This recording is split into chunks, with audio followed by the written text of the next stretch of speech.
যে এটা এখন বাংলাদেশে বাস্তব ঘটতেছে, যে আপনি ভোটারের মন জয় করার জন্য দিনকে বিক্রি করছেন, আবার ঠিকই যখন ইসকন হিন্দুত্ববাদী তারা যখন মসজিদের ইমামকে পর্যন্ত গুম করে ফেলতেছে, উঠিয়ে নিয়ে যাচ্ছে, তখন সবাই চুপ। একদম শুরুতে সূরা বাকারার একদম শুরুতে আল্লাহ সুবহানাহু ওয়া তাআলা বলেছেন, আলিফ লাম মিম যালিকাল কিতাবু লা রাইবা ফীহি হুদাল লিল মুত্তাকিন আল্লাযীনা ইউমিনুনা বিল গায়ব।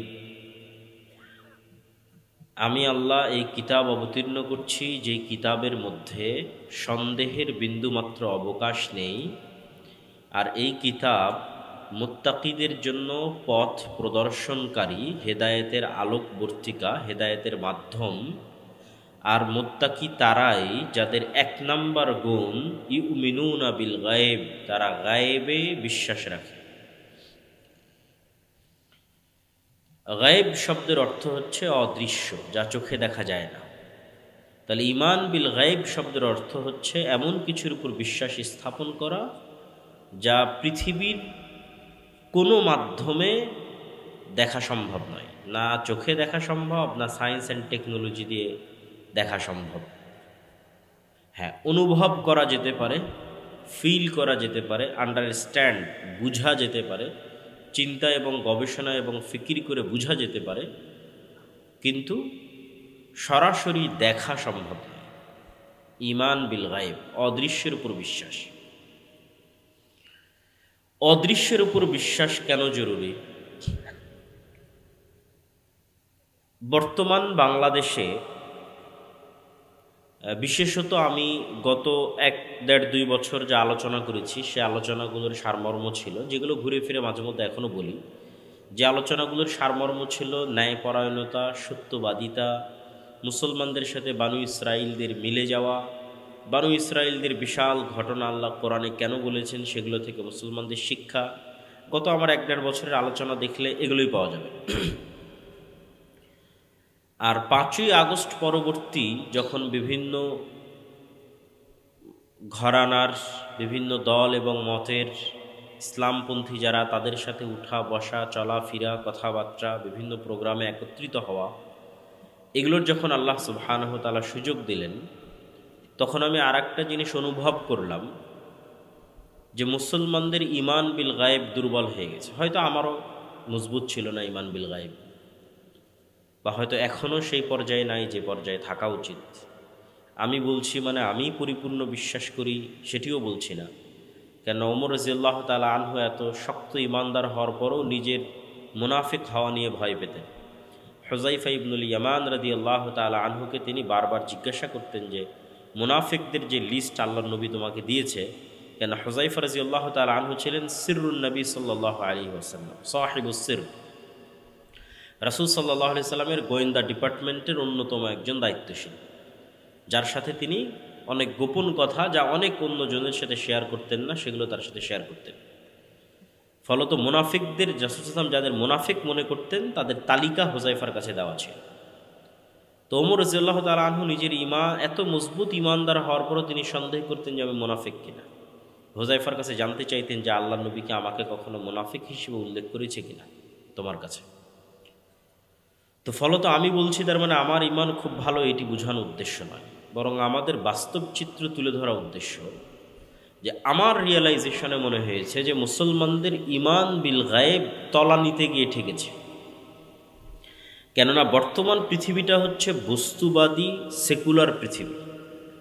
বস্তুবাদ এবং সেকুলারিজম এমন একটা জিনিস যা আপনি চাইতে না চাইতে আমাদের রন্ধ্রে রন্ধ্রে, রক্তে মাংসে মিশে গেছে। আপনি এটাকে এত সহজে বের করে ফেলতে পারবেন না। তো এই রক্তে মাংসে বস্তুবাদ এবং সেকুলারিজম মিশে যাওয়ার কারণে আমরা নিজেদের অজান্তে, নামে বলছি মুসলমান, কিন্তু নিজেদের অজান্তে আমরা সবাই বিশ্বাস করছি যে দুনিয়া যে গতিতে চলতেছে, এই গতিতে যদি আমি না চলি তাহলে আমি সফলতা পাব না। আরও খুলে স্পষ্ট করে যদি বলি, যে পৃথিবীতে প্রতিটা জিনিস বাস্তবায়নের কিছু লজিক আছে, কার্যকরণের সূত্র।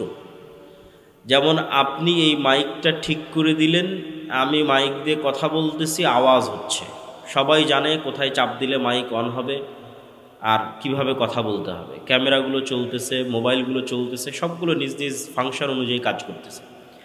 তো এগুলোর কার্যকরণের যেমন সূত্র আছে, সেটাকে যেমন আমরা ফলো করছি, পৃথিবীতে আমাদের বাস্তব জীবনে আল্লাহর দেওয়া এরকম অসংখ্য কার্যকরণের সূত্র আছে দুনিয়াবি। তো বস্তুবাদ এবং সেকুলারিজম আমাদেরকে এটা মনে করতে বাধ্য করেছে যে দুনিয়াবি এই সূত্রগুলোই একমাত্র রাস্তা সফলতার। এবার আরও বাস্তব উদাহরণে চলে যায়। ইসলামী দলগুলো মনে করছে যে দুনিয়াবি রাস্তা অনুযায়ী, দুনিয়াবি লজিক অনুযায়ী ভোট ছাড়া, গণতন্ত্র ছাড়া ইসলাম প্রতিষ্ঠার, ক্ষমতায় যাওয়ার আর কোনো রাস্তা নাই। কেন সে এই সামারাইজটা করে ফেলতেছে? আমার মনে হয়েছে, আমি ভুল হতে পারি, যে ঈমান বিল গায়েবে বিশ্বাস দুর্বল হওয়ার কারণে। এটা আমার অ্যানালাইসিস। কেন আমার কাছে মনে হয়েছে যে আমারও নিজের ঈমান বিল গায়েবে বিশ্বাস দুর্বল। এই জন্য ঈমান বিল গায়েবের আলোচনার প্রয়োজন আছে। আমরা মুখে সবাই বলছি আমানতু বিল্লাহি ওয়া মালাইকাতিহি ওয়া কুতুবিহি ওয়া রুসুলিহি, আমরা ঈমান আনি আল্লাহর উপর, ঈমান আনি ফেরেশতার উপর, ঈমান আনি পরকালের উপর, কিন্তু বাস্তবে ইন রিয়েল লাইফ, প্রকৃত অর্থে আমরা আল্লাহকে চিনি না, আল্লাহর শক্তি সম্পর্কে জানি না, আল্লাহর উপর বিশ্বাস রাখি না, ফেরেশতাদেরকে চিনি না, ফেরেশতাদেরকে জানি না, ফেরেশতাদের উপর বিশ্বাস রাখি না, পরকাল বুঝি না, পরকালের উপর বিশ্বাস রাখি না। এবং আমি যখন আপনার সামনে একটা দুটো করে উদাহরণ দিয়ে তুলে ধরবো, তখন আপনি অনুভব করবেন যে হ্যাঁ, কথা সত্য, আমাদের ঈমান বিল গায়েব নাই। তো আমরা একটা পয়েন্টে আলোচনা করব আজকে, যদি সম্ভব হয় যতটুকু এই পয়েন্টটা টাচ করার, সেটা হচ্ছে আল ঈমান বিল মালাইকা, ফেরেশতাদের উপর বিশ্বাস। আর এই আলোচনার সাথে পরকালের আলোচনাও কিছুটা যুক্ত হবে। আল্লাহ সুবহানাহু তাআলার উপর বিশ্বাসের আলোচনা আজকের আলোচনার বিষয়বস্তু নয়। তো ফেরেশতাদের উপর বিশ্বাস, সবাই মুখে বলছি যে আমরা ফেরেশতাদের উপর ঈমান আনি, কিন্তু বাস্তবে কেউ বিশ্বাস করে না যে ফেরেশতা আছে। বাস্তবে কেউ ইন রিয়েল লাইফ, প্রকৃত অর্থে যেভাবে সাহাবীরা ফেরেশতাদের ফিল করত, অনুভব করত, সেভাবে মুসলমানেরা ফিল করে না। ফলত আমরা মুখে ঈমানের স্বীকৃতি দিচ্ছি, কিন্তু বাস্তবে মুনাফিক অবস্থায় জীবনযাপন করছি। তো সাহাবায়ে কেরাম ফেরেশতাদের কিভাবে ফিল করতেন এবং ফেরেশতাদের উপর কিভাবে ঈমান রাখতেন, সেটার কিছু উদাহরণ আমি আপনাদের সামনে তুলে ধরব। তার আগে ওই যে আয়াতগুলো তেলাওয়াত করছিলাম সূরা বাকারার, ওই আয়াতগুলোর ধারাবাহিকতায় শেষে আল্লাহ বলেছেন ওয়াবিল আখিরাতি হুম ইউকিনুন, আর মুত্তাকি তারা যারা পরকালের উপর ইয়াকিন রাখে। ইয়াকিন কি আর ঈমান কি? ইয়াকিন হচ্ছে, ধরেন আমরা সকলেই বিশ্বাস করি যে আগুন জ্বালিয়ে দিবে, আর একজন মানুষ আগুনে তার হাত জ্বলে গেছে। তো আমাদের ঈমান আছে যে আগুন জ্বালিয়ে দিবে, আর যার নিজের হাত আগুনে জ্বলে গেছে, আর ইয়াকিন অর্জন হয়েছে যে আগুন জ্বালিয়ে দেয়। আজ থেকে 50-60 বছর আগে যখন ভিডিও অডিও ছিল না, তখনও মানুষ বিশ্বাস করত মক্কা আছে, কাবা আছে, গল্পে শুনত, অন্তরে কল্পনা করত যে কাবা এরকম, মক্কা এরকম। তাহলে তার ঈমান আছে মক্কা এবং কাবার ওপর। আরেকজন পানি জাহাজ দিয়ে হজ করে মক্কা এবং কাবা দেখে এসেছে, ওর ইয়াকিন আছে মক্কা এবং কাবার ওপর। তো আল্লাহ সুবহানাহু তাআলা বলছেন গায়েবের বিষয়গুলোর উপর তোমাদের ইয়াকিন দরকার। দেখোনি, কিন্তু বিশ্বাস এমন যেন দেখেছ। বিশ্বাস এমন পর্যায়ের যেন তোমরা পরকাল দেখে এসেছো, কবরের আযাব দেখে এসেছো, জান্নাত এবং জাহান্নাম দেখে এসেছো। এবং গায়েবের উপর বিশ্বাসের মজবুতির উপরই মুসলমানদের সফলতা নির্ভর করে। কার কোন স্তরের গায়েবের উপর ইয়াকিন আছে, সেই স্তরের মাধ্যমেই মুসলমানদের শক্তি সফলতা নির্ভর করে। তো আমরা আজকে ঈমান বিল গায়বের একটা অংশের আলোচনা করব, আল ঈমান বিল মালাইকা। ফেরেশতারা কিসের তৈরি বলেন তো? নূরের তৈরি। নূর কি? না, নূর আগুন হলে তাহলে তো জিনেরা আর ফেরেশতারা একই হয়ে গেল। আলো, সুন্দর। এবং আরো স্পষ্ট করে বলা যায় যে অন কাইন্ড অফ আলো, এক প্রকারের আলো। কেননা আমরা যেই প্রকারের আলো দেখি এই আলো নয়। নূরের আলো ভিন্ন আলো, যা চোখে দেখা যায় না। আর জিনেরা তৈরি হয়েছে কি থেকে? আগুন থেকে। তো আগুনেরও আলো আছে আর নূরেরও আলো আছে। তো আমরা প্রথমে বুঝবো নূর একটা অস্তিত্বশীল বাস্তব বিষয়। এটা কোনো কাল্পনিক বিষয় নয় যে মুহাম্মদ সাল্লাল্লাহু আলাইহি ওয়াসাল্লাম বললেন, কোরআনে আসলো, আমি বললাম, তাই আমরা কল্পনা করছি, এটা না। এই আলোগুলো, যে আলোগুলো জ্বলতেছে, আলোগুলোর জ্বলা যেমন বাস্তব, সূর্য উঠছে, সূর্যের উঠা যেমন বাস্তব, পৃথিবীতে নূরের অস্তিত্ব তেমন বাস্তব। তো নূরের অস্তিত্ব বাস্তব, তার দুই একটা কথা শোনেন। রাসূলুল্লাহ সাল্লাল্লাহু আলাইহি ওয়াসাল্লাম দোয়া করছেন যে আল্লাহুম্মা জাআল ফি কলবি নূরা, হে আল্লাহ আমার অন্তরে নূর তৈরি করে দেন।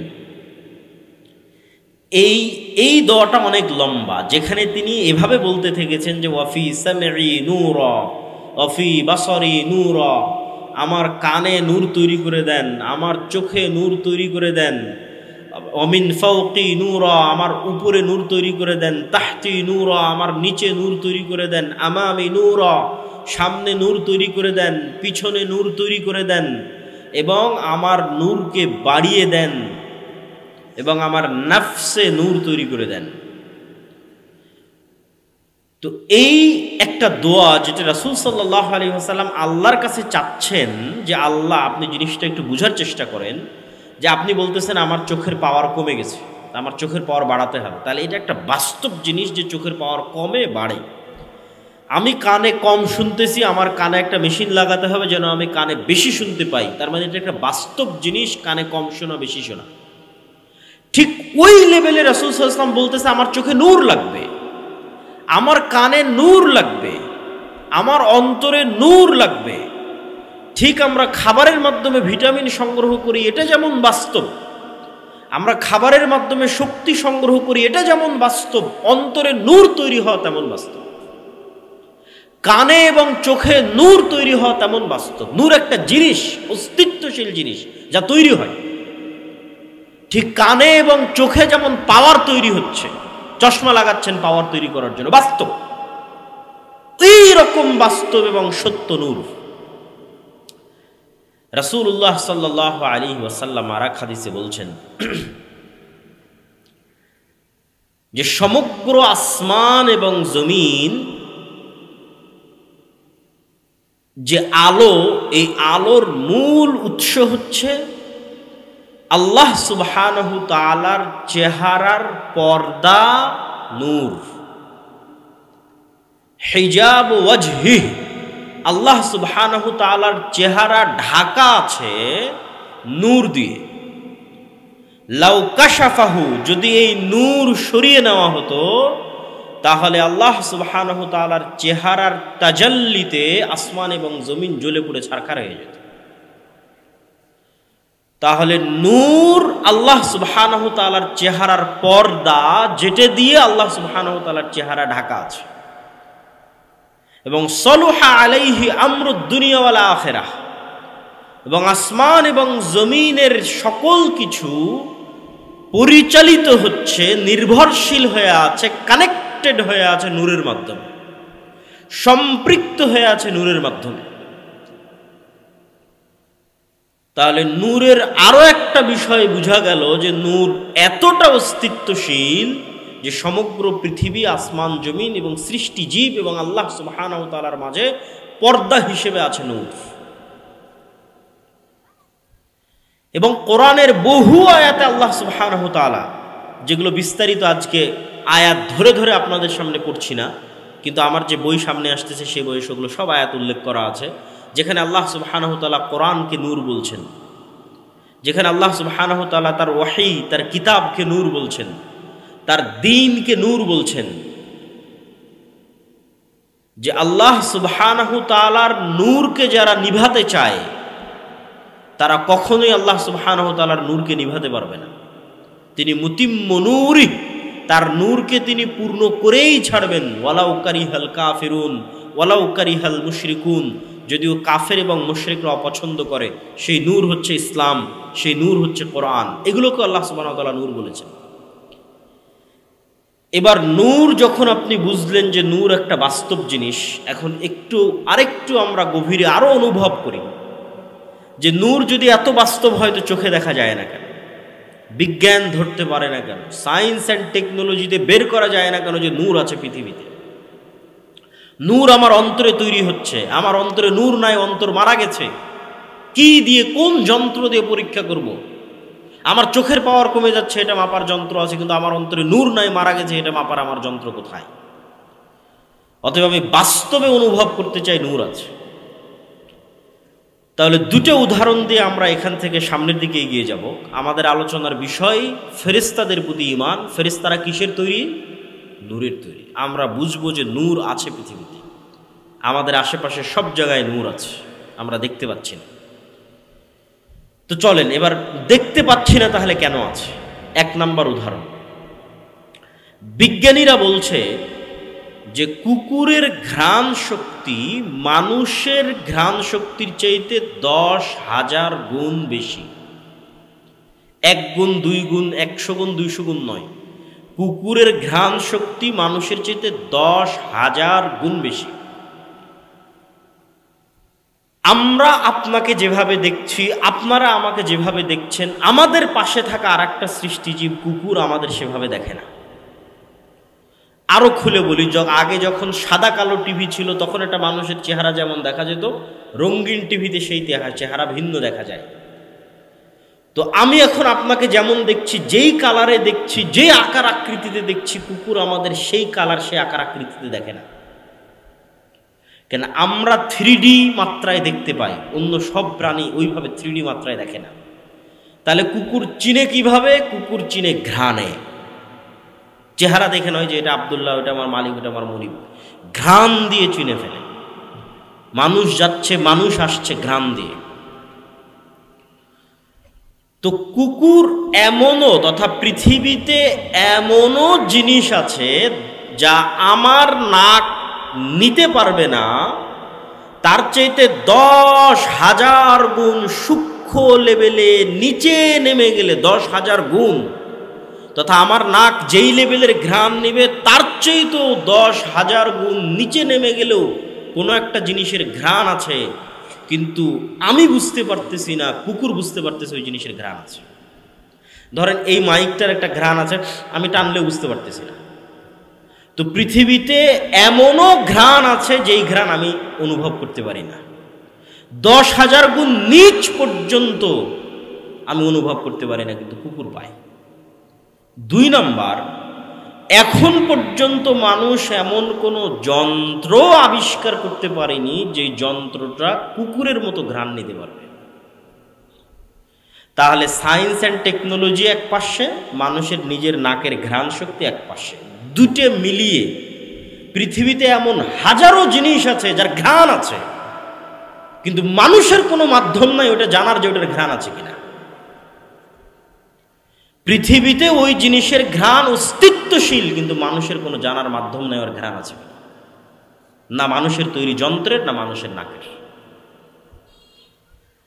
2 নাম্বার উদাহরণ, এরকম হাজার উদাহরণ আল্লাহর সৃষ্টিজীবের মধ্যে আছে, কিন্তু আমরা শুধু 2টা উদাহরণ দিয়ে রাসূল সাল্লাল্লাহু আলাইহি ওয়াসাল্লামের একটা হাদিস বলবো, বলে সামনের দিকে আগাবো।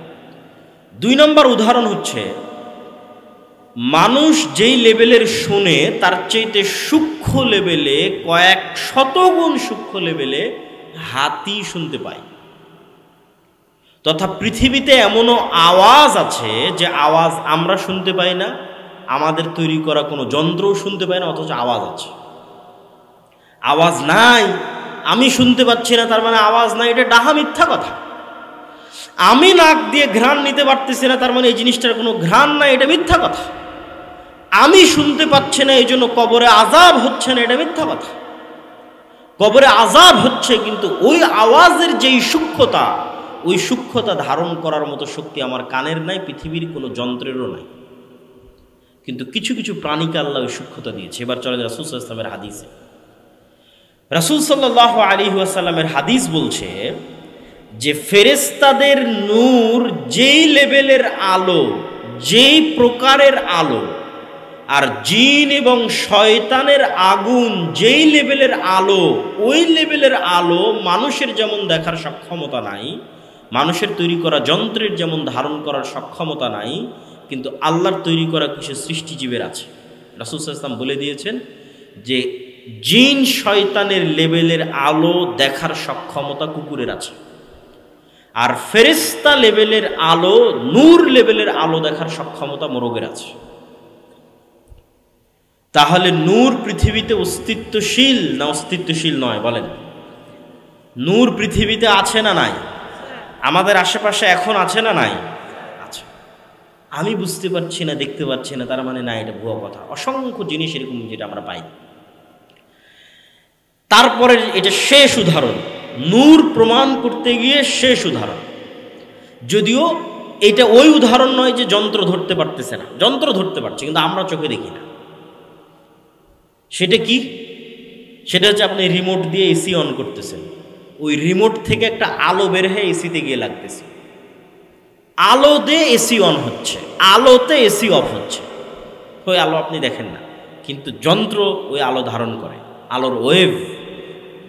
আমার বক্তব্য লাইভ চলতেছে, এইটা আলোর মাধ্যমে যাচ্ছে। আমেরিকায় বসে আলোর ওয়েভের মধ্যে দেখতে পাচ্ছে আমেরিকায় বসে আমার বক্তব্যের লাইভ, এবং আমার আওয়াজ আলোর ওয়েভের মধ্যে দিয়ে মোবাইলে আমেরিকা এবং লন্ডনে চলে যাচ্ছে সাথে সাথে।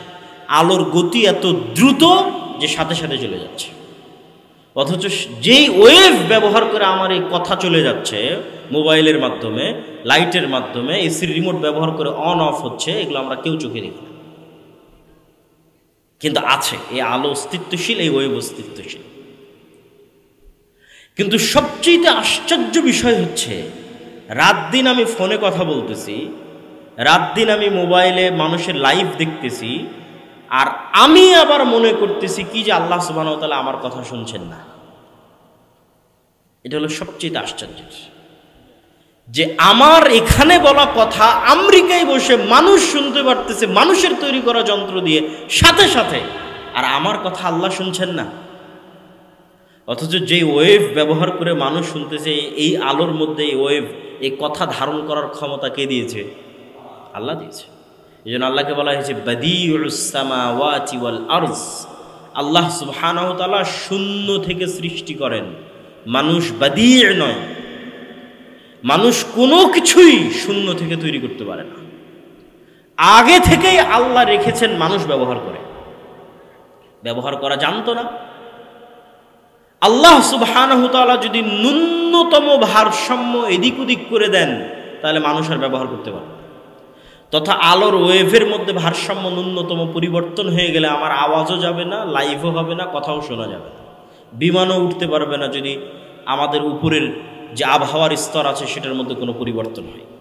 যাক, এই পয়েন্টের শেষের দিকে চলে এসেছে।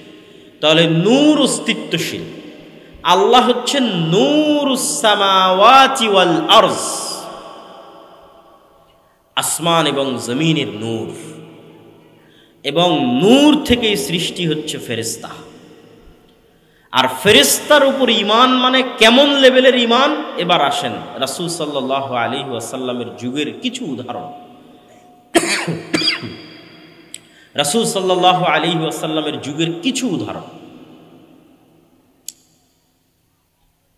এক ব্যক্তি এক রাস্তা দিয়ে অতিক্রম করতেছে, সে মেঘ থেকে আওয়াজ শুনল যে উমুকের জমিতে পানি বর্ষণ করো। সহিহ হাদিস। মেঘ সেখানে চলে গেল, বৃষ্টি বর্ষণ হলো।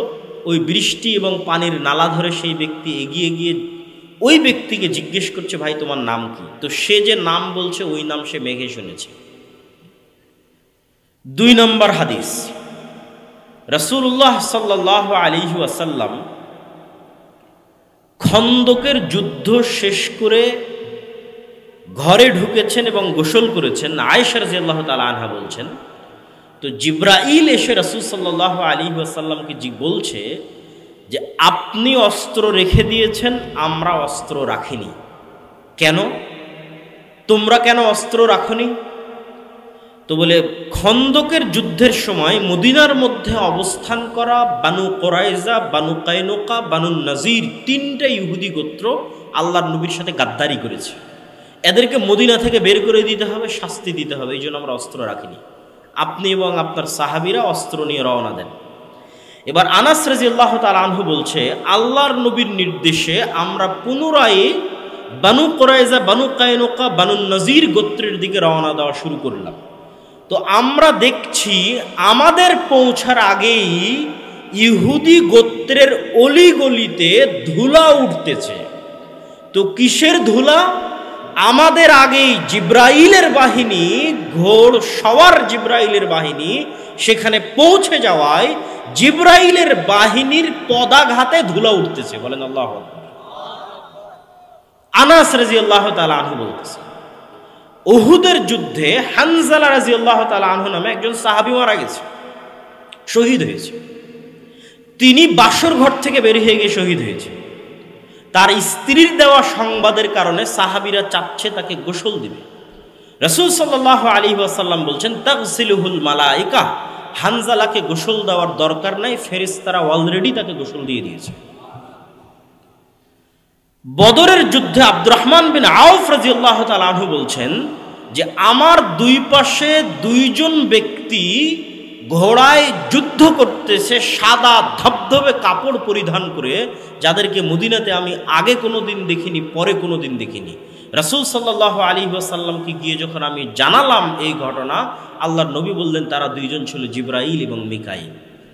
আমি যতগুলো হাদিস বলছি সব সহিহ হাদিস, বেশিরভাগই বুখারী মুসলিমের হাদিস।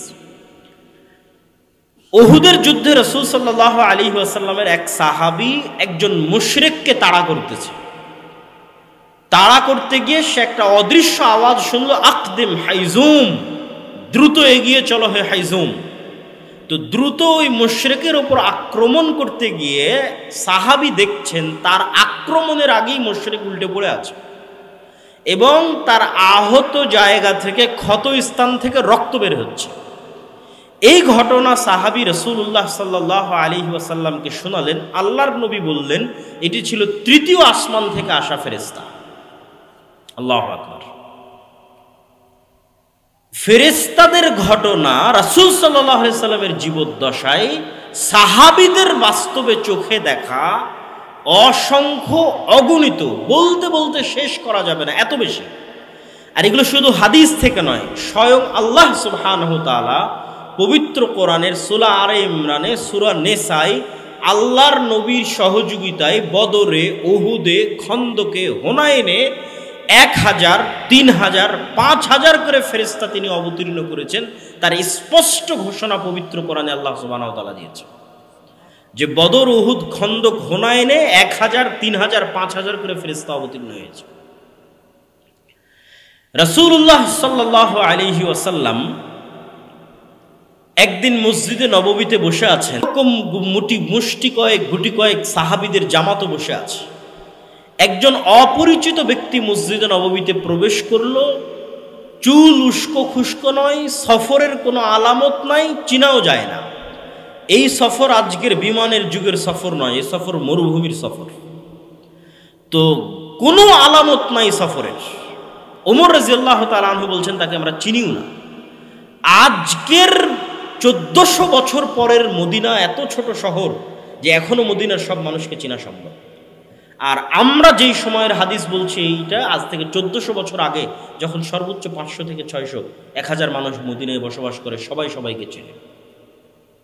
তাহলে চিনিও না, দূর থেকেও আসেনি, কেননা সফরের আলামত নাই। তো বিমানের সফর নয়, মরুভূমির সফর, ঘোড়া রুটের সফর। রাসূল সাল্লাল্লাহু আলাইহি সাল্লামকে সে জিজ্ঞেস করছে, মাল ইসলাম, মাল ঈমান, মাল ইহসান, মাতা সাআহ, ইসলাম কি, ঈমান কি, ইহসান কি, কিয়ামত কখন হবে? রাসূল সাল্লাল্লাহু আলাইহি ওয়াসাল্লাম সবগুলো প্রশ্নের উত্তর দিলেন। ওই ব্যক্তি পাল্টা বলতে থাকছে, আপনি ঠিক বলেছেন, ঠিক বলেছেন। সব ঘটনা শেষ হয়ে যখন ফিরে চলে যাচ্ছেন, আল্লাহর নবী জিজ্ঞেস করলেন সাহাবীদের, তোমরা কি জানো ইনি কে? তো বলে, না, আমরা তো জানি না ইনি কে। রাসূল সাল্লাল্লাহু আলাইহি ওয়াসাল্লাম বললেন, না, এটা জিবরাইল তোমাদেরকে দ্বীন শেখানোর জন্য এসেছিল। তাহলে ফেরেশতা আছে, এটার উপর সাহাবীদের বিশ্বাস কোন লেভেলে? ইয়াকিন, ইয়াকিনের লেভেলে। চোখে দেখেছে ফেরেশতা, বাস্তবে ফেরেশতাদের কার্যক্রমের আলামত দেখেছে, 24 ঘন্টা ফেরেশতাদের কথা শুনতে থেকেছে, 24 ঘন্টা। কেন রাসূল সাল্লাল্লাহু আলাইহি ওয়াসাল্লামের হাদিসগুলোকে আপনি এক জায়গায় করলে দেখবেন যে প্রতিদিন ফেরেশতাদের কথা আছে। রাসূল সাল্লাল্লাহু আলাইহি ওয়াসাল্লাম আজকে এসে বলছে, আজকে আমার ঘরে ফেরেশতা আসেনি। কেন? জিবরাইল আসেনি কেন? ঘরে ছবি। আয়েশাকে বলছেন খুলে ফেলো, এই জন্য আসেনি। রাসূল সাল্লাল্লাহু আলাইহি ওয়াসাল্লাম বলছেন যে আমাকে বারবার জিবরাইল মিসওয়াক করতে বলে, কেননা আমার মুখের গন্ধে জিবরাইলের কষ্ট হয়। রাসূল সাল্লাল্লাহু আলাইহি ওয়াসাল্লাম বলছেন তোমরা পেঁয়াজ রসুন খেয়ে মসজিদে আসিও না, কেননা ফেরেশতাদের কষ্ট হয়। কত ফেরেশতা সংক্রান্ত হাদিস নেবেন, কত। সাহাবীদের চোখের সামনে এবং রাসূল সাল্লাল্লাহু আলাইহি ওয়াসাল্লামের বর্ণনায় ফেরেশতাদের উপস্থিতি 24 ঘন্টা। এখনই জিবরাইল এসেছিল, এখনই আয়াত অবতীর্ণ হলো, এই আয়াত জিবরাইল দিয়ে গেল, তোমরা এটা মুখস্থ করো। এবং যখন জিবরাইল আসতো তখন রাসূল সাল্লাল্লাহু আলাইহি ওয়াসাল্লামের চেহারা, অবস্থা সবকিছু পরিবর্তন হয়ে যেত এবং ঘেমে কম্পমান অবস্থা তৈরি হতো। এগুলো সব সাহাবীরা স্বচক্ষে দেখতেন।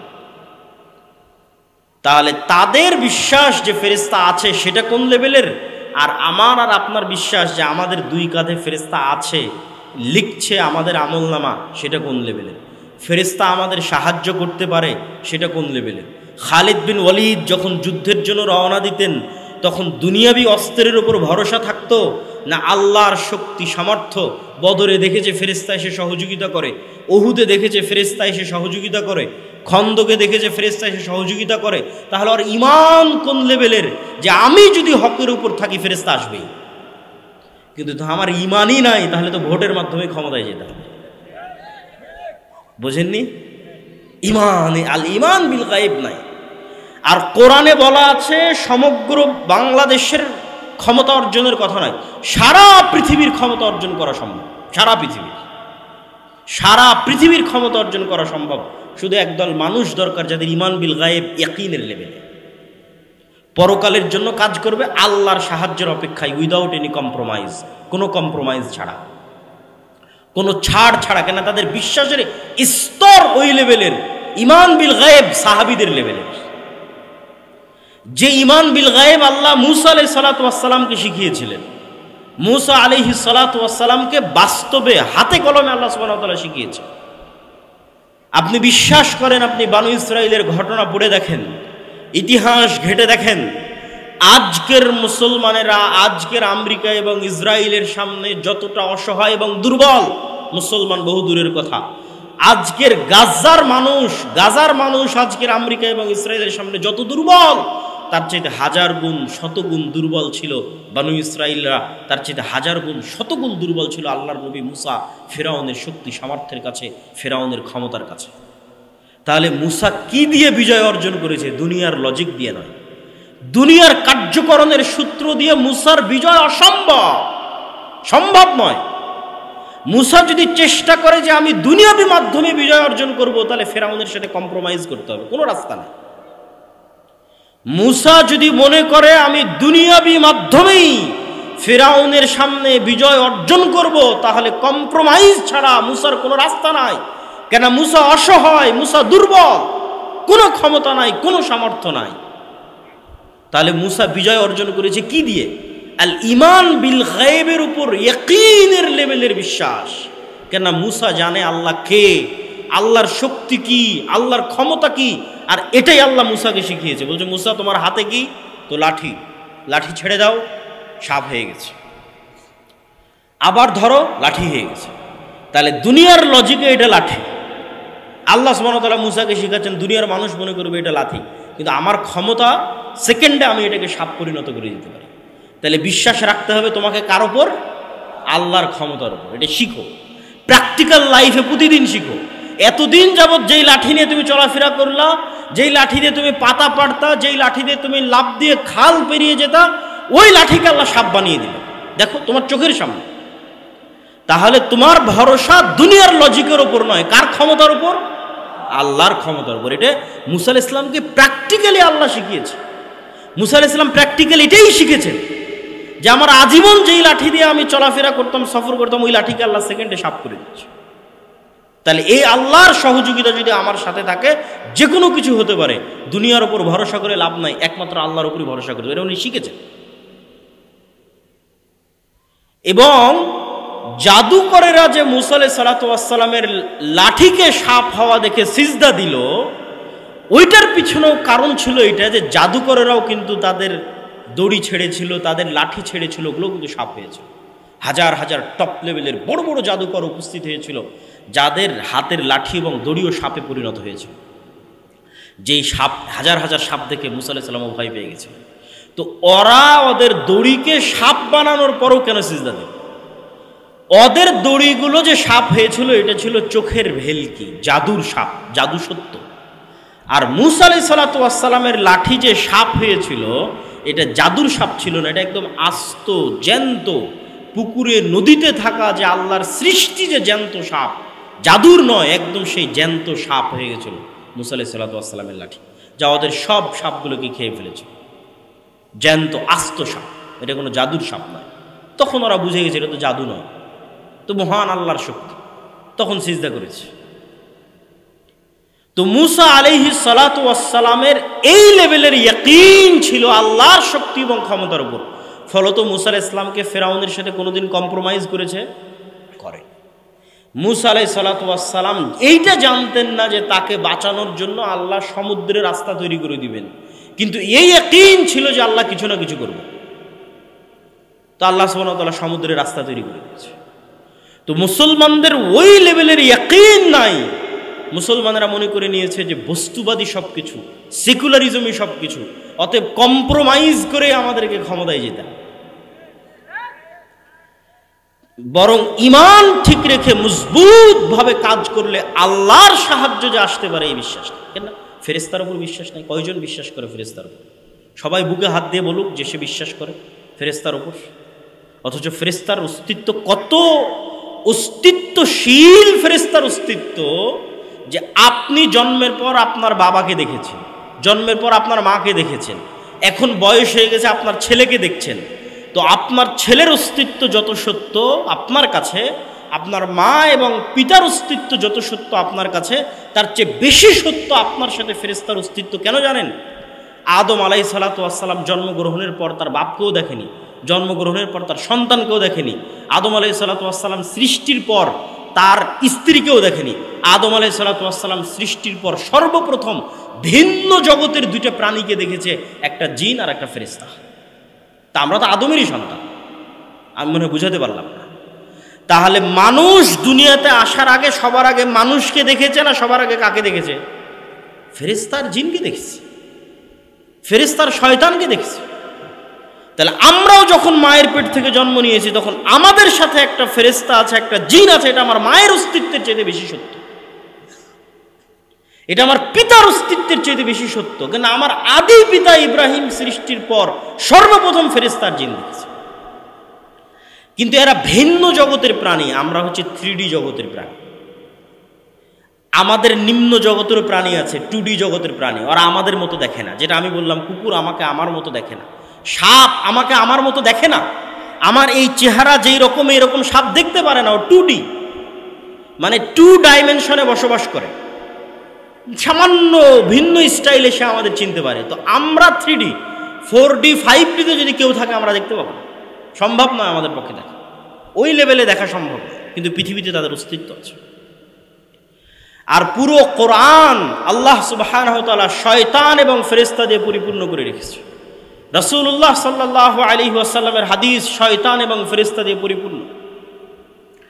আপনারাও আপনাদের বাস্তব জীবনে পরীক্ষা করে দেখেন যে আমাদের বন্ধুত্ব কার সাথে বেশি? আমাদের বন্ধুত্ব শয়তানের সাথে বেশি, আমাদের বন্ধুত্ব ফেরেশতাদের সাথে নাই। অথচ আমাদের সাথে 2 জন বন্ধু সব সময় আছে। বাস্তবে যদি একদম রিয়াল প্র্যাকটিক্যাল লাইফে যদি আপনি শয়তান আর ফেরেশতার অস্তিত্ব বুঝতে চান, তাহলে 2টা পরীক্ষা করতে পারেন। আপনাকে 2টা পরীক্ষা দিলাম করার জন্য। যেই দুইটা পরীক্ষা বাস্তবে পরীক্ষা করার মাধ্যমে আপনি দেখবেন যে হ্যাঁ পৃথিবীতে শয়তানের অস্তিত্ব আছে, বাস্তবে পরীক্ষা করে দেখবেন যে হ্যাঁ পৃথিবীতে ফেরেশতার অস্তিত্ব আছে, এবং আপনার মা বাবার অস্তিত্বের চাইতে বেশি সত্য। সেই দুইটা পরীক্ষা কি?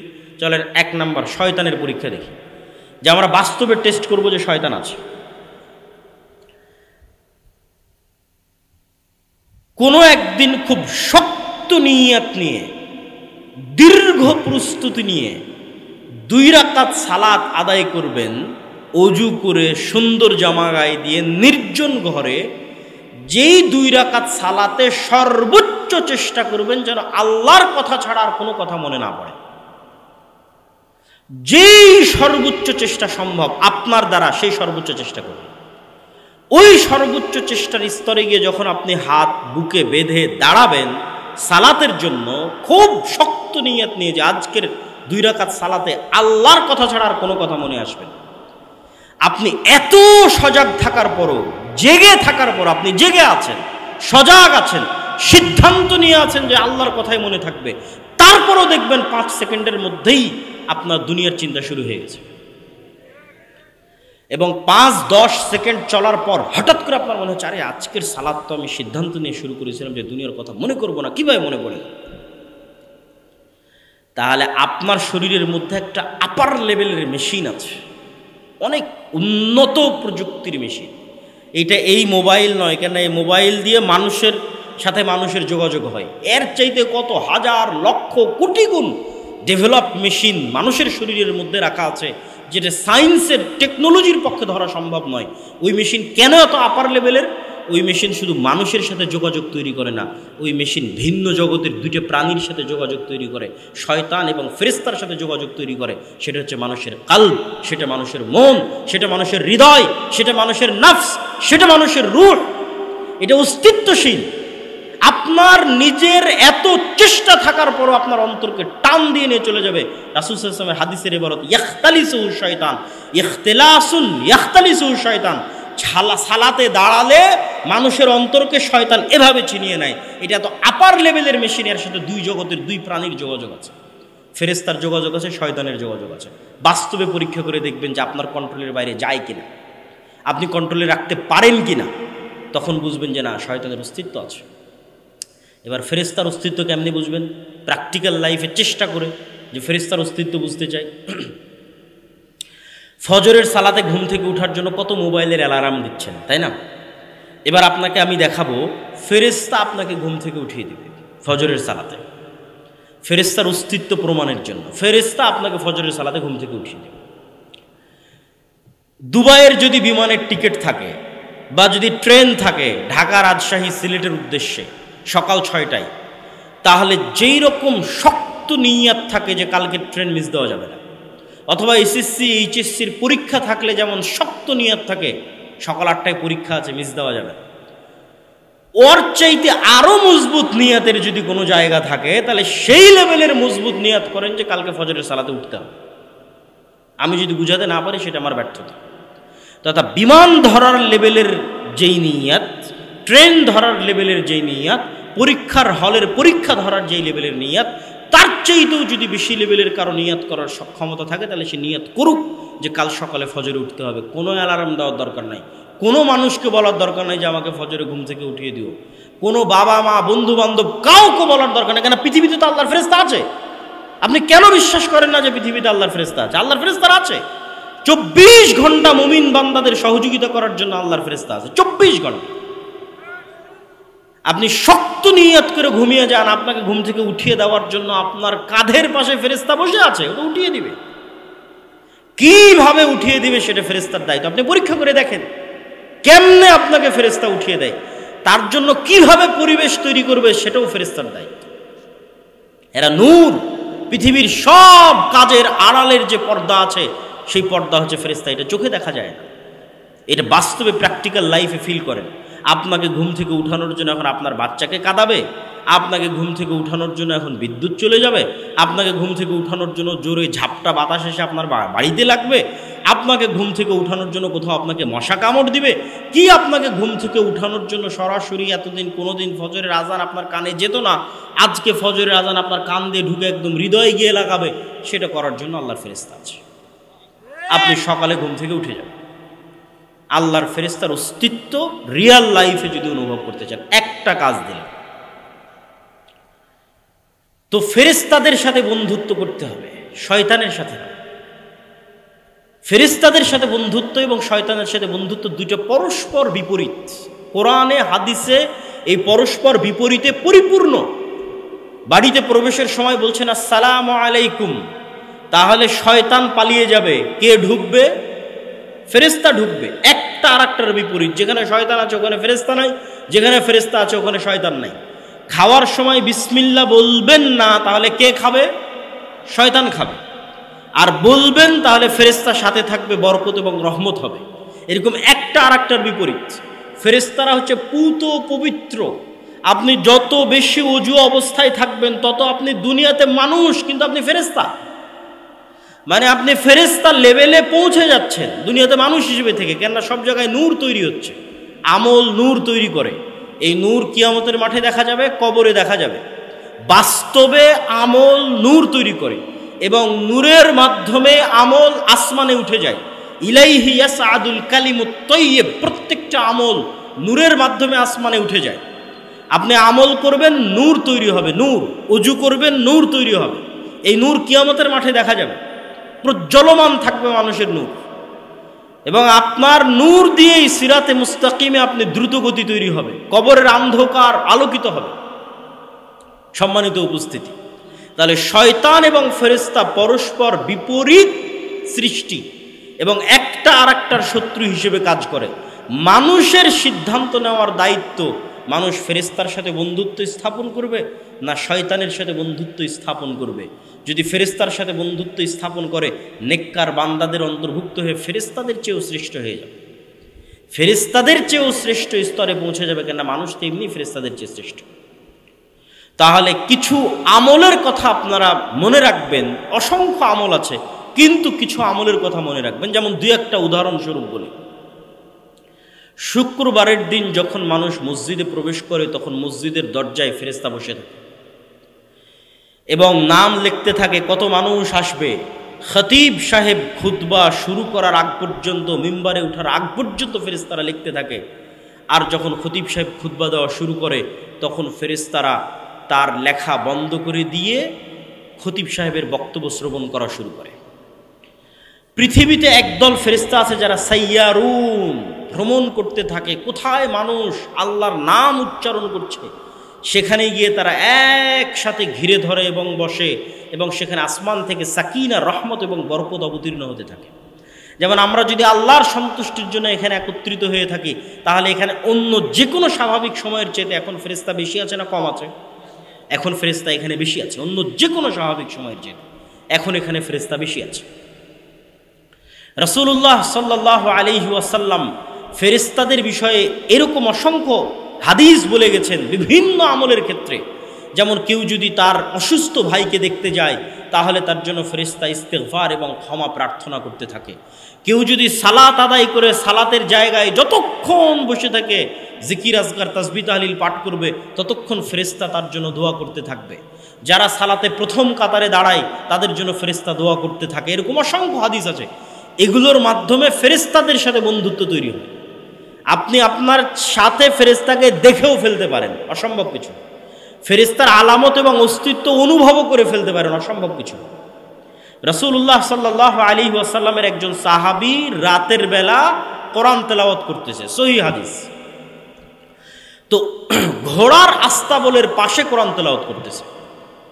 তো কোরআন তেলাওয়াতে ঘোড়া এমনভাবে লাফানো শুরু করেছে যে ওই সাহাবী বলছে যে আমার বাচ্চার উপর ঘোড়া উঠে যেতে পারে, এই ভয়ে আমি তেলাওয়াত বন্ধ করে দিলাম। ঘোড়া যখন থেমে গেল, আবার তেলাওয়াত শুরু করলাম, আবার থামিয়ে দিলাম, আবার তেলাওয়াত শুরু করলাম। 3 বার এই ঘটনা ঘটার পর আমি আর তেলাওয়াত করলাম না। পরের দিন রাসূল সাল্লাল্লাহু আলাইহি ওয়াসাল্লামকে এসে বললাম ঘটনা এই। রাসূল সাল্লাল্লাহু আলাইহি ওয়াসাল্লাম বললেন, তোমার তেলাওয়াতে ফেরেশতারা একত্রিত হয়েছিল। আল্লাহু আকবার। ওই ফেরেশতাদেরকে ঘোড়া দেখতে পাচ্ছিল, এই জন্য সে লাফাচ্ছিল। তো তুমি যদি সকাল পর্যন্ত তেলাওয়াত অব্যাহত রাখতে, তাহলে মানুষরাও ফেরেশতাদেরকে দেখে নিতে পারত। তাহলে ফেরেশতার অস্তিত্ব আপনি বাস্তবেও দেখে ফেলতে পারবেন, অস্বাভাবিক কিছু না। কিন্তু ওই লেভেলের আমল লাগবে, ওই লেভেলের ঈমান লাগবে ফেরেশতার অস্তিত্ব দেখার জন্য। সম্মানিত উপস্থিতি, আজকের বক্তব্যের শেষের দিকে চলে এসেছি। আপনাদের ধৈর্যচ্যুতি ঘটার আগেই বক্তব্য শেষ করব। অতএব অনুরোধ করব, যারা বসে আছেন তারা হাঁটা চলা উঠা বসা না করে মনোযোগের সাথে ন্যূনতম যতটুকু এই বক্তব্য থেকে আপনাদের উপকার হবে সেই উপকার গ্রহণ করার চেষ্টা করুন। আমরা আলোচনা করছি ঈমান বিল গায়েব, অদৃশ্যের উপর বিশ্বাস, চোখে দেখা যায় না এমন জিনিসের উপর বিশ্বাস। তো চোখে দেখা যায় না এমন জিনিসের একটা বড় আল্লাহ ঈমানের লিস্টে আল্লাহর পরে 2 নম্বরে রেখেছে কাদেরকে? মালায়েকা, ফেরেশতাদেরকে। আল ঈমান বিল মালায়েকা। রাসূল সাল্লাল্লাহু আলাইহি ওয়াসাল্লাম বলছেন, দাজ্জাল সমগ্র পৃথিবীতে বিচরণ করবে, কিন্তু মক্কা মদিনায় যখন প্রবেশ করতে আসবে তখন মক্কা মদিনার প্রত্যেকটা দরজায় উন্মুক্ত তরবারি হাতে ফেরেশতাদেরকে পাবে। তো ফেরেশতাদের অস্তিত্ব ভুয়া না বাস্তব অস্তিত্বশীল? বাস্তব অস্তিত্বশীল, ভুয়া নয়। এবার দ্বিতীয় আর একটা ঈমানের সংক্ষিপ্ত কথা বলবো, আল ঈমান বিল আখিরাহ, পরকালের উপর বিশ্বাস। আমরা মুখে বলি যে আমরা পরকালে বিশ্বাস করি, বাস্তবে কেউ পরকালে বিশ্বাস করে না। পরকালের বিশ্বাস ইয়াকিনের লেভেলে নয়।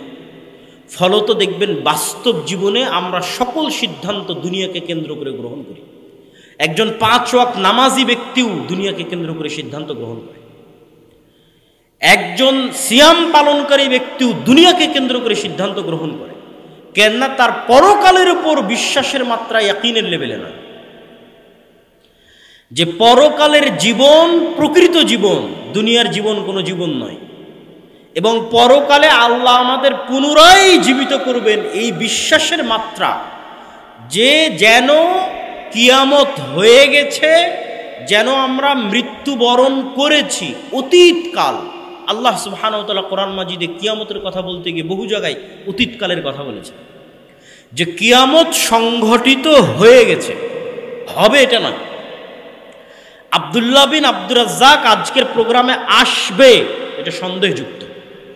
নাও আসতে পারি, নাও আসতে পারতাম, কিন্তু এখন আব্দুল্লাহ বিন আব্দুর রাজ্জাক এই প্রোগ্রামে এসে গেছে, এটা সন্দেহ না, এটা নিশ্চিত, নিশ্চিত।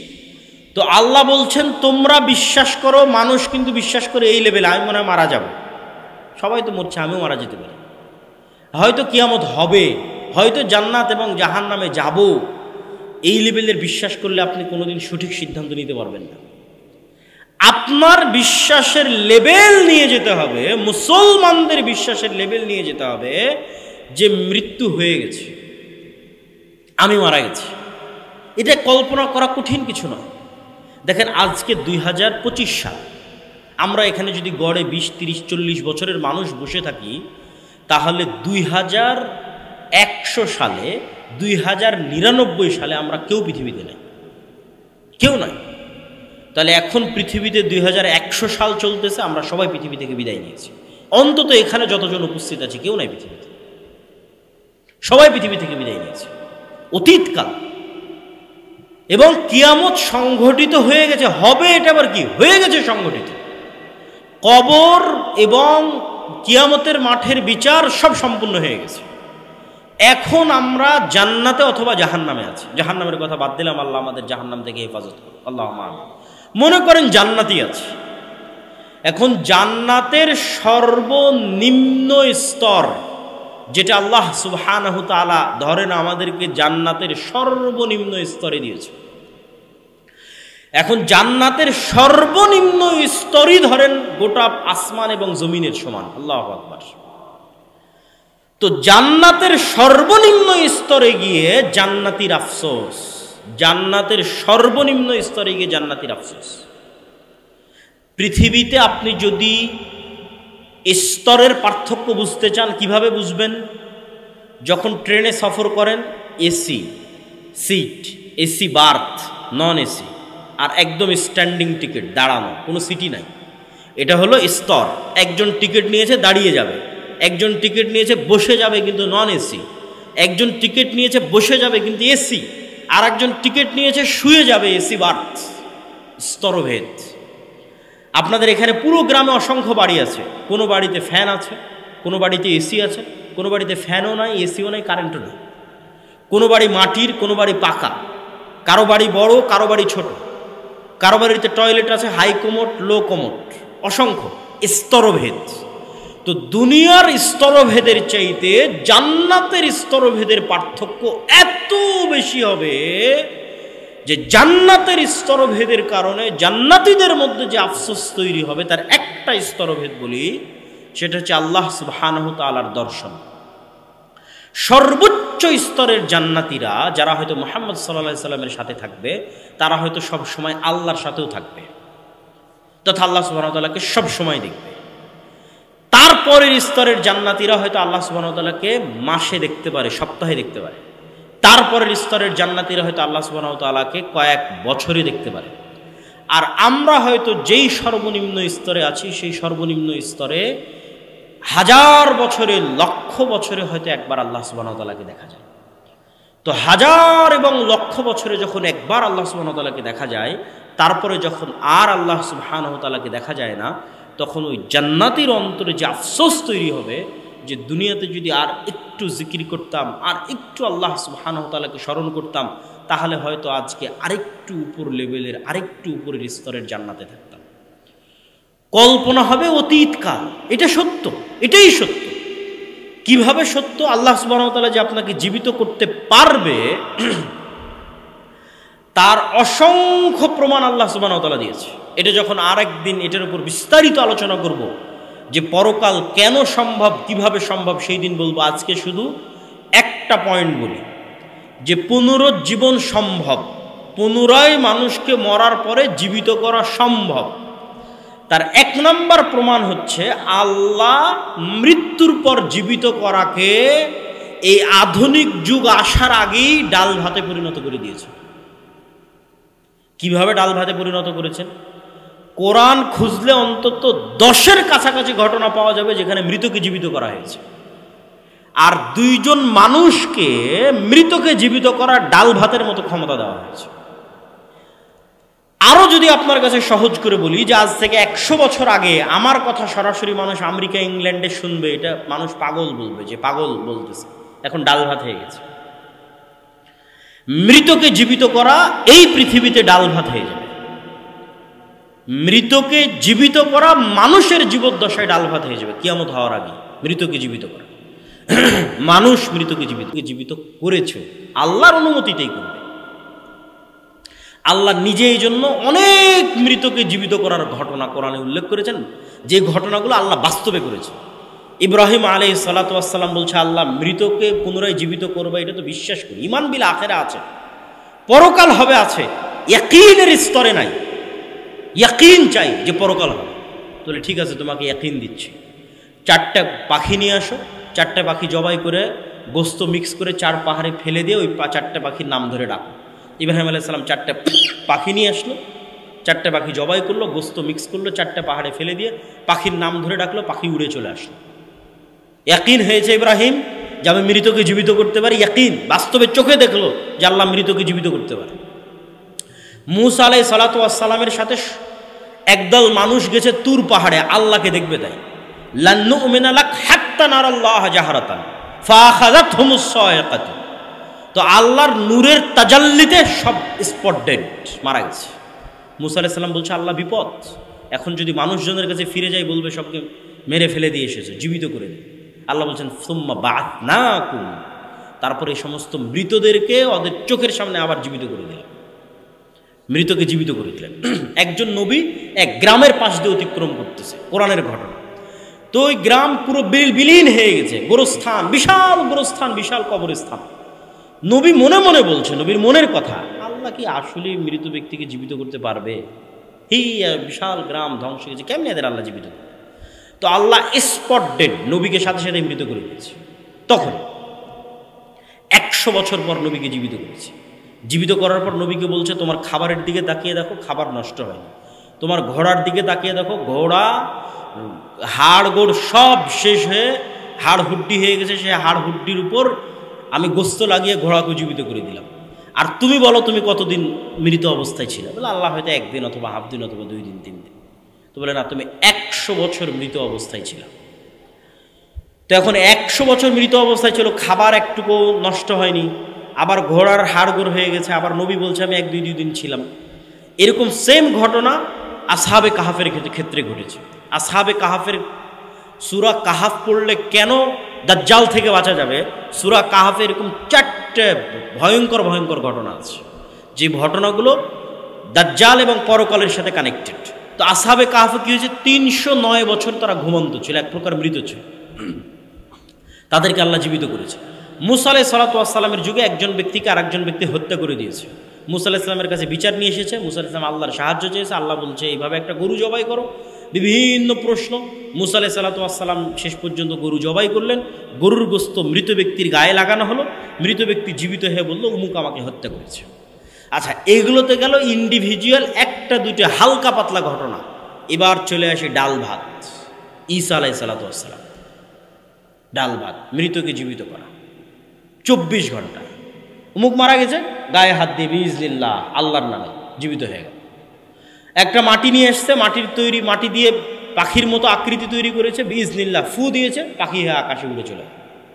ঈসা আলাইহিস সালাতু ওয়াস সালাম মৃতকে জীবিত করেছেন ডাল ভাতের মতো। এটাই তার মুজিজা, আল্লাহর অনুমতিতে। এবার আপনারা তো দেখছেন গত 100 বছরের সভ্যতা কিভাবে পরিবর্তন হয়ে গেছে, চেঞ্জ হয়ে গেছে সভ্যতা। এরই ধারাবাহিকতায় যখন দাজ্জাল আসবে, তখন দাজ্জালকেও আল্লাহ মৃতকে জীবিত করার ক্ষমতা দিবেন ডাল ভাতের মতো। আল্লাহর সৃষ্টি মানুষ, দাজ্জাল আদমের সন্তান, আল্লাহর সৃষ্টি। ঈসা আলাইহিস সালাতু ওয়াস সালাম আদমের সন্তান, আল্লাহর সৃষ্টি। আল্লাহর অনুমতিতে, আল্লাহর দেওয়া ক্ষমতা ঈসা আলাইহিস সালাম মৃতকে জীবিত করতেন ডাল ভাতের মতো। আল্লাহর দেওয়া ক্ষমতায়, আল্লাহর অনুমতিতে দাজ্জাল কিয়ামতের পূর্ব মুহূর্তে মৃতকে জীবিত করবে ডাল ভাতের মতো। পরকাল এত বাস্তব, মানুষ মৃতকে জীবিত করবে, তো আল্লাহ তো বহু দূরের কথা। তো মানুষ মৃতকে জীবিত করেছে ডাল ভাতের মতো ঈসা আলাইহিস সালাতু ওয়াস সালাম আল্লাহর অনুমতিতে। মানুষ মৃতকে জীবিত করবে দাজ্জাল আল্লাহর অনুমতিতে, অতি দ্রুত, অতি নিকটে। এই আসলো বলে, এই হলো বলে মানুষকে ডাক দিয়ে বলবে তোমার বাপ দাদা 14 গোষ্ঠী সব মৃতকে জীবিত করে দিই কবর থেকে। বলে দেন, সব মৃতকে কবর থেকে জীবিত করে দিবে। এটা বাস্তব সহিহ হাদিস। আপনার মৃত দাদা জীবিত অবস্থায় উঠে আসবে, আপনার মৃত পিতা জীবিত অবস্থায় উঠে আসবে। দাজ্জাল বলবে এবার বলো আমার উপর ঈমান আনবা কিনা। কি ভয়ঙ্কর ফিতনা! পৃথিবীর যেটা সবচেয়ে বড় অসম্ভব, সেটা আল্লাহ ডাল ভাত করে দিবেন, সেটা হচ্ছে মৃতকে জীবিত করা।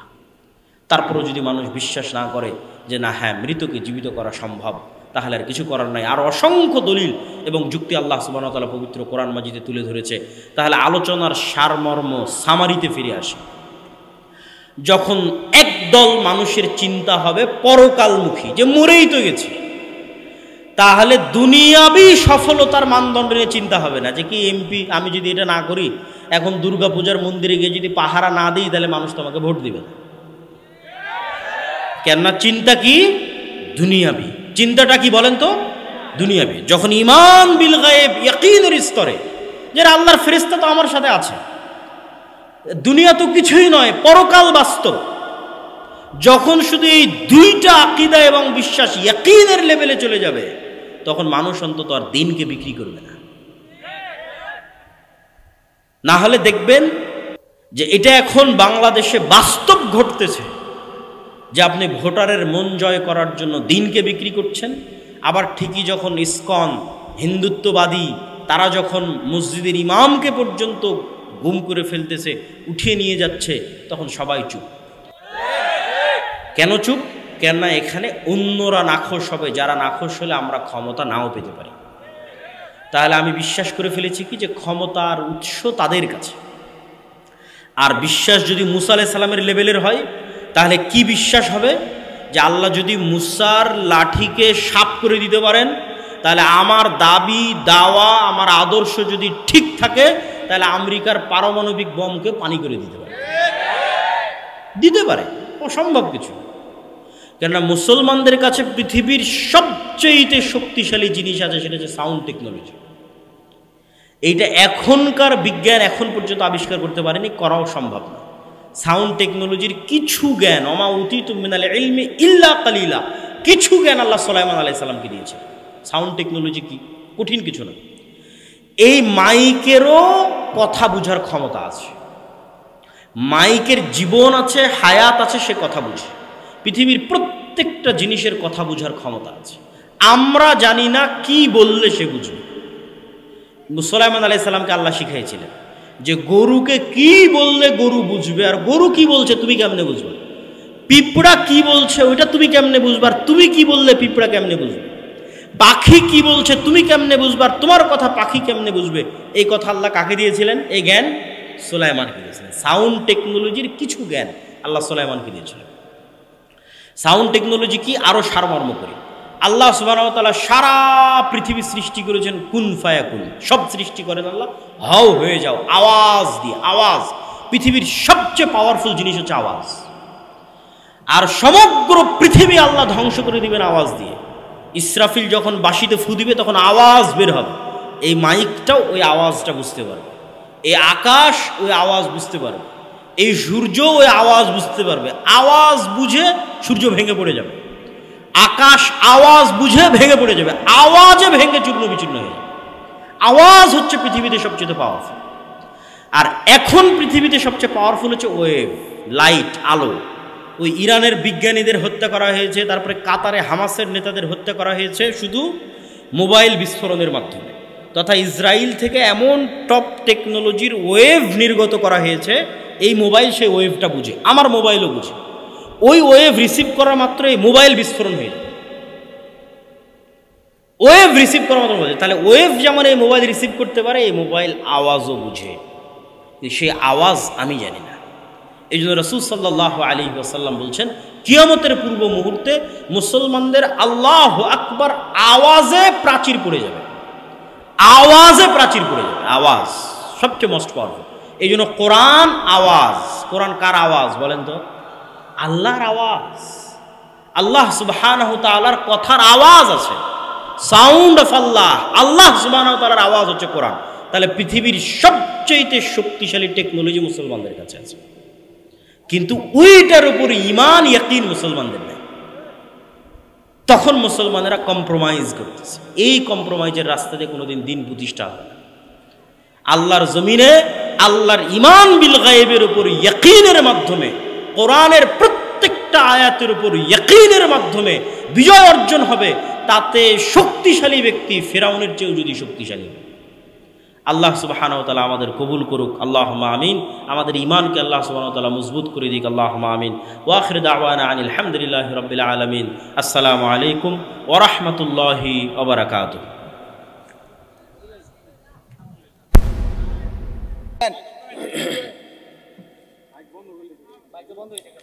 জি, সালাম আলাইকুম। ওইটাই দেন, চালু হয়েছে মনে হয় মাইকের। আচ্ছা, কিছু প্রশ্ন। এআই কি? আর্টিফিশিয়াল ইন্টেলিজেন্স, এটা হচ্ছে পূর্ণরূপ, মানে কৃত্রিম বুদ্ধিমত্তা। এগুলো ছোট ছোট এআই, কিন্তু পরিপূর্ণ রূপে নয়। এগুলোর চাইতে আরও বেশি আপডেট লেভেলের কৃত্রিম বুদ্ধিমত্তাই হচ্ছে এআই। মানুষ এমন যন্ত্র তৈরি করছে যে যন্ত্র নিজেই কিছু কাজ করতে পারে, যেটা মানুষই তাকে শিখাচ্ছে, সেটাই হচ্ছে এআই।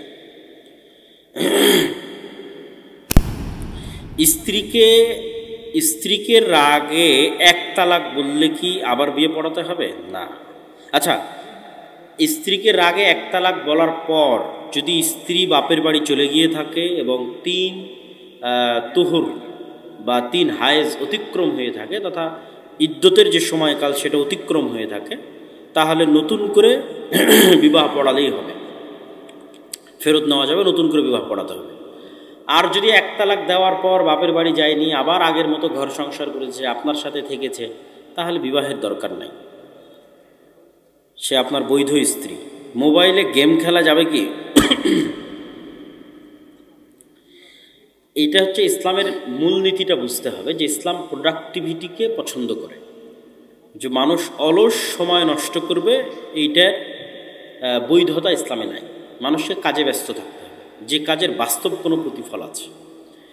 তো জুয়া যে জিনিসগুলোর মধ্যে পড়ে সেই জিনিসগুলোর মধ্যে এটাও, যেটাতে বাস্তব সরাসরি কোনো উপকার নাই, তথা শারীরিক কোনো উপকার নাই, অন্য কোনো উপকার নাই, সেগুলোর মধ্যে যেমন লুডো, ক্রামবোর্ড, মোবাইল গেম, এগুলো সব এড়িয়ে চলা উচিত। মসজিদে টাকা বা অন্য কিছু মানত করা জায়েজ কিনা? প্রথম কথা হচ্ছে যে মানত না করে বেশি বেশি দান করা উচিত। এত বেশি দান করা উচিত যেন মানতের প্রয়োজন না পড়ে, এটা 1 নম্বর। 2 নম্বর, মানত করা যাবে না এ কথা না। মানুষ বিপদে পড়লে আল্লাহ সুবহানাহু ওয়া তাআলার নামে মানত করতে পারে এবং মানত পূরণ করা জরুরি। মানত করলে মানত পূরণ করা জরুরি, আল্লাহর নামে হবে, কিন্তু সেটা যে কোনো কিছু হতে পারে, যে আল্লাহ মসজিদে এটা করে দিব বা মাদ্রাসায় এটা করে দেবো বা এটা করবো, এটা কোনো সমস্যা নেই।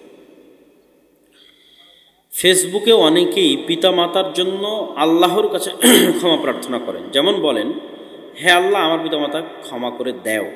এটা ফেসবুকে বলাটা কেমন?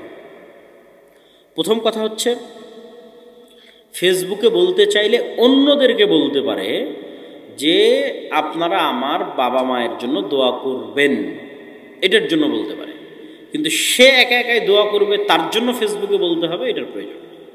সাধারণত মানুষ ফেসবুকে এটার জন্যই বলে যে আমি দোয়া করছি, আপনারা তোমার বাবা মায়ের জন্য দোয়া করেন, এটার জন্যই বলে। শুক্রবারের দিন জোহরের ওয়াক্ত সুন্নাত সালাত কত রাকাত? শুক্রবারের দিন মসজিদে ঢোকার পর থেকে নিয়ে খতিব সাহেব খুতবা দিতে আগ পর্যন্ত সালাতের কোনো লিমিট নাই। ঠিক যেমন মক্কায় কাবা ঘরে সালাতের কোনো লিমিট নাই। এই দুটো জায়গায় নফল সালাতের কোনো লিমিটেশন নাই। এক, মক্কার কাবা ঘরে তাওয়াফ এবং সালাত, এই দুইটার কোনো লিমিটেশন নেই। আপনি কত রাকাত সালাত আদায় করতে চান আর কতবার তাওয়াফ করতে চান তার কোনো লিমিট নাই। ঠিক জুমার দিন মসজিদে প্রবেশের পর থেকে নিয়ে খতিব সাহেব খুতবা দিতে ওঠার আগ পর্যন্ত যত নফল সালাত আদায় করা যায়, কোনো সমস্যা নেই। তো ঠিক আছে, আমরা বৈঠক শেষে দোয়া পড়ি। সুবহানাকা আল্লাহুম্মা ওয়া বিহামদিকা আশহাদু আল্লা ইলাহা ইল্লা আনতা আস্তাগফিরুকা ওয়া আতুবু ইলাইক।